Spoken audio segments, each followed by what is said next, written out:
गन्ने के रस से सफ़ेद क्रिस्टल शक्ल की चीनी की दरियाफ्त आज से 1500 साल पहले यानी 5वीं सदी ईस्वी में इंडिया में हुई। उस वक्त वहाँ महाराजा चंद्र गोपत की हुकूमत थी और इस चीनी की दरियाफ्त से पहले खानों को मीठा बनाने के लिए आमतौर पर शहद और गुड़ का इस्तेमाल किया जाता था।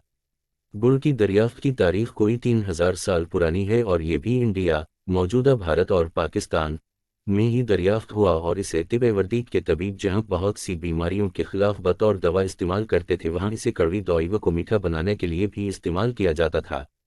गुड़ का मुकाबला अगर चीनी के साथ किया जाए तो आपको पता चलेगा कि चीनी इंसानी सेहत के लिए नुकसानदेह है जबकि गुड़ हमारी सेहत पर बेशुमार अच्छे असरात मुरतब करता है।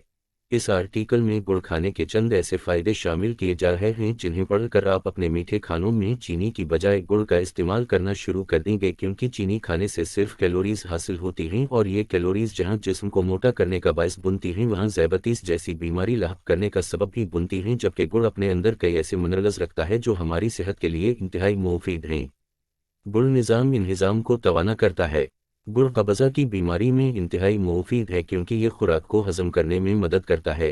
ये हमारे मैदे में खाना हज़म करने वाले एंजाइम्स को बेदार करता है और हमें बदहज़मी से बचाता है। इसीलिए तिब्ब यूनान और तिब्बत के मानने वाले बदहज़मी और कब्ज़ा की सूरत में खाने के बाद आपको थोड़ा सा गुड़ खाने का मशवरा देंगे।